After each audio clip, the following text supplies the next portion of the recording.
Well, today I started at 4:46 a.m.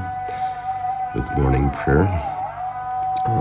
We're going to be hitting the road at 6 a.m. heading up to Sagalassos. Going fast now, 45 kilometers.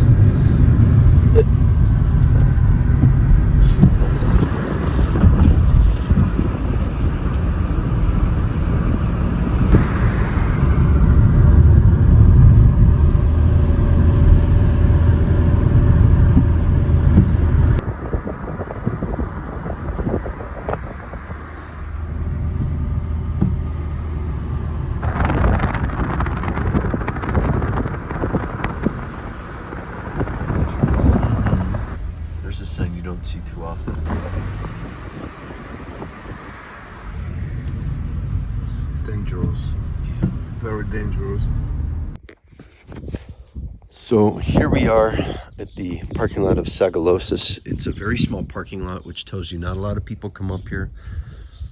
So we should have this place relatively to ourselves today. You can start to see some of the ruins. And we are high up. This is a fun drive. The roads they may have looked narrow and small, but they're actually pretty wide for some of the Turkish stuff. And you can see this goes down quite a bit. Imagine you're here 2,000 years ago with your armies coming up through this valley to conquer this. And you can see some remnants across the way here. There's some leftover wall. And there's just remnants going to be everywhere throughout here. It looks like they have a little group right here. There's just unbelievable amount of stuff here, but we're going to explore this place pretty good. So we are a little bit chilly here, 14 degrees Celsius, which is good, but at least the rain has stopped, so this is good. So as usual at the archaeological spots, there's always stones everywhere, just piled up because they don't know where they go. They're not sure yet, but this is pretty amazing already what we're seeing.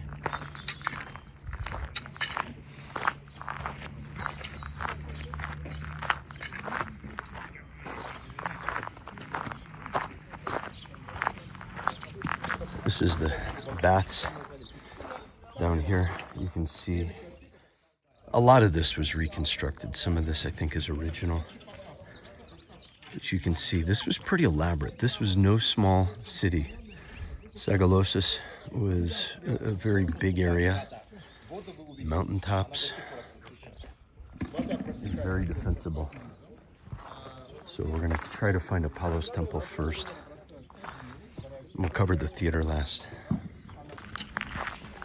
Many places to go here. We're gonna end up going that way.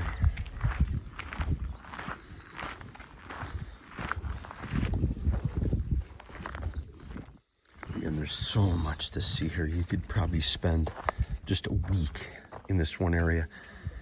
As big as this bath is, Romans, nobody came into the cities without bathing, clean off disease. There's so much here. This is very, very well excavated. So we're gonna take a hike down here. Just so you know, boots are always a good thing. There's a lot of stones. If you wear sandals, you're gonna be feeling it. So choose your footwear good. Again, this is kind of steep a little bit, not too bad though. But look at this. Wow. You got to use your imagination to what this might have looked like. Wow, just incredible. And we're going to be able to go down in here. And we just met one of the workers, and he's going to meet us with a key to go into a special area. So we're going to get a really unique and rare look at what most people never get to see. So this will be very, very good.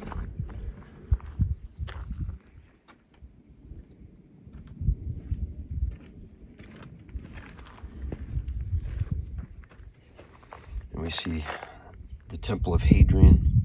Hadrian was a very, very popular emperor, and we see his honorings throughout the ancient Anatolia area in Ephesus, Berg here. So this is, again, very important. And what looks smooth down there is pretty rough, but back in the day it was probably polished marble. It's probably absolutely beautiful before the earthquakes that hit in the 7th and 11th centuries.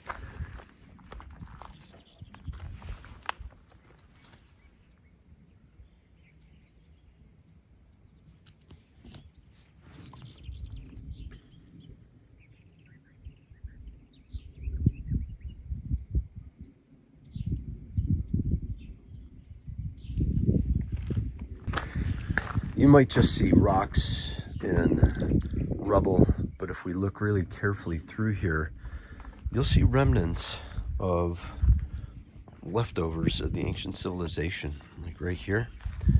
And this is all just thrown in here. That's been there for quite a while. That is not new. Again, the earthquakes would have dropped walls, roofs, everything would have been piled up.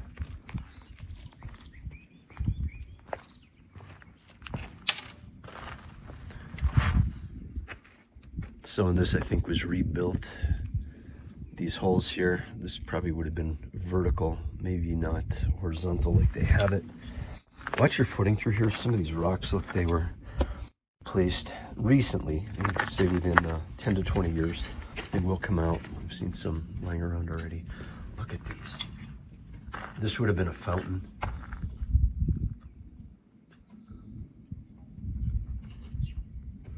This had to be amazing back in the day.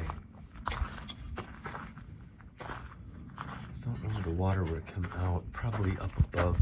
I got a feeling this was much higher up here. There would have been statues in those alcoves.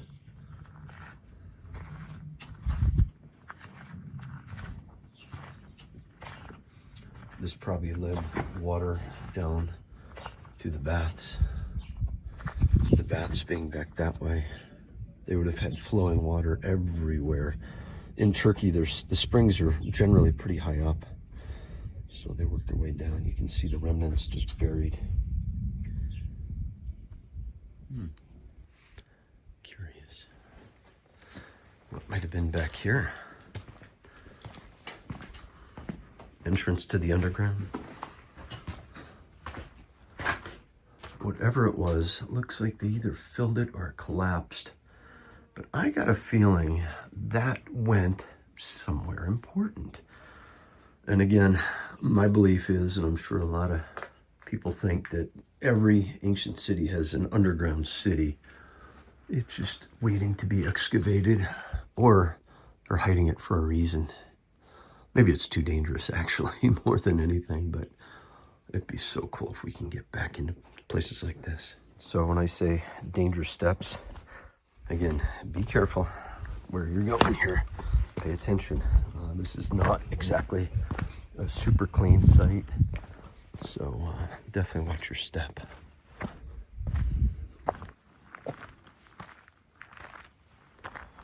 We're actually up fairly high. That's down there a bit, and I do believe we are heading down there shortly.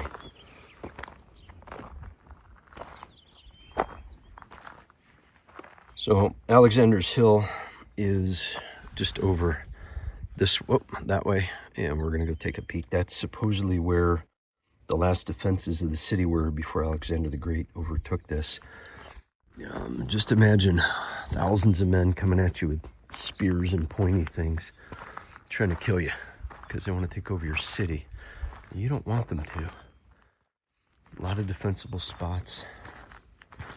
Again, right now you're seeing just rubble. I think this was piled up. This is not the original. But they didn't really start excavating this until relatively recent times. The 1980s, actually. And I think this was rediscovered, so to say, rediscovered in the 1800s when a lot of the European archaeologists came down. But the sincere and committed archaeology didn't start till much later.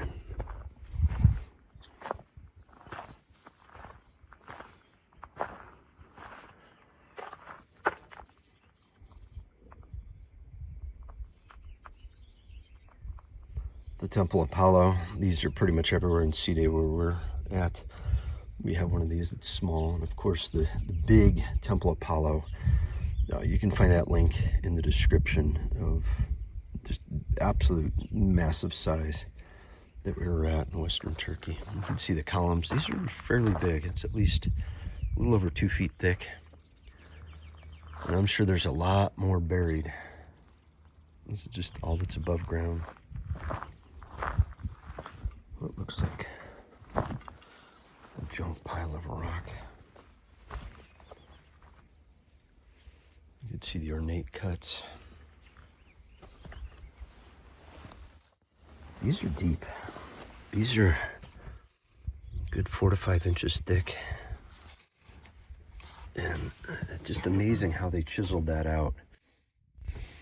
Wow. And there's just literally tons and tons and tons of loose rock everywhere. And again, from the earthquakes that hit, it would have been a disaster here. Well, it is still a disaster. This is just a stacking area. It's, again, most people aren't going to come see this stuff, but I want you to see this to show you. I mean, the finished stuff we're going to look at too, obviously, but it's the storage areas and these staging areas, I think of them as, that show some really interesting stuff. I mean, here we have just a piece of nice marble with chicken wire. I'm sure that's current, but here's some writing. And this is correct side up.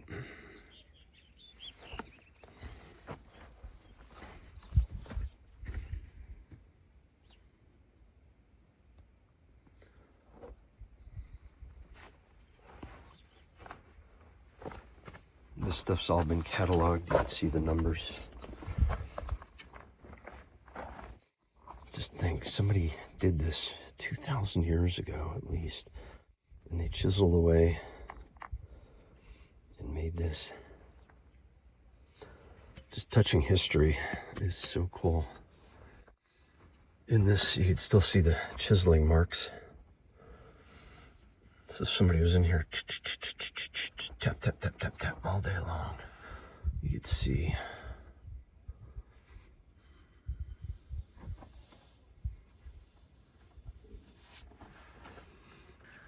All right, so ancient people didn't know what they were doing. They were primitive. They used bronze, cheap tools. But I'm going to tell you right now, these cuts are unbelievably accurate and smooth.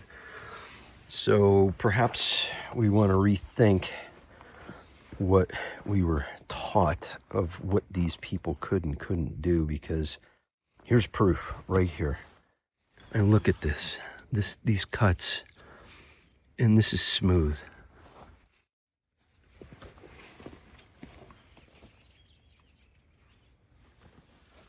So we were just noticing that these cuts look a little deeper. Watch this. As they come up, you're gonna see Alex. But look at all these just lined up here. Again, the Temple of Apollo would have had these, and they're just sitting everywhere. This is probably a base. Yeah, this would have been the base of the column. These would have been at the tops. These are upside down, I believe. But here again, here's just rocks piled everywhere. I don't know how safe it is to go out here. Let's see. It could be, oh wow, there's just remnants everywhere down there in the weeds. And after Etna, I don't think I'm climbing down through there to see more, but just it's impressive how much is here. So Alex was just noticing something unique. Square hole, right? That is relatively not an easy thing to do, right? Square. Round. Okay, so here we have round holes. And then the channel, and I think they poured metals into here to help hold things together, obviously, because they knew things were going to move. They were pretty smart people, let's put it that way. But look at the chunks on this. This is relatively big. So if my elbow to my finger It's double that. So these are really thick. Really thick. And here we have what looks like a column, but it's not. It would have just been maybe for a doorway entry. And look at the accuracy on these cuts. I mean, erosion has taken its toll, but it's just consistent. So is this by hand, by machine, or some other unique tool that we don't have? But this is just really good stuff. This is, usually this would be a closed off area. Tourists don't come down here because it's just rubble and rock. But for those of us who have inquiring minds and curious things, we want to see this stuff. So I'm not going to go all the way down here. We want to go down these really steep stairs and go explore more of the bath.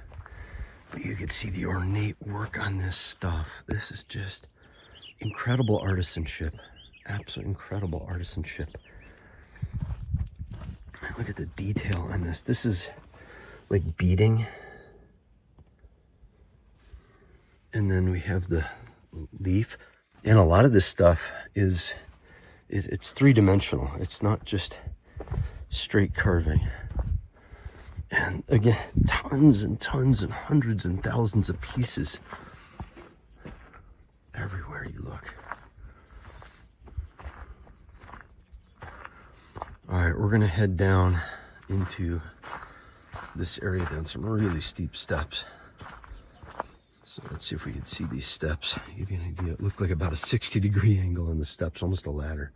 So we're gonna head down here. All right, we're gonna go down this way.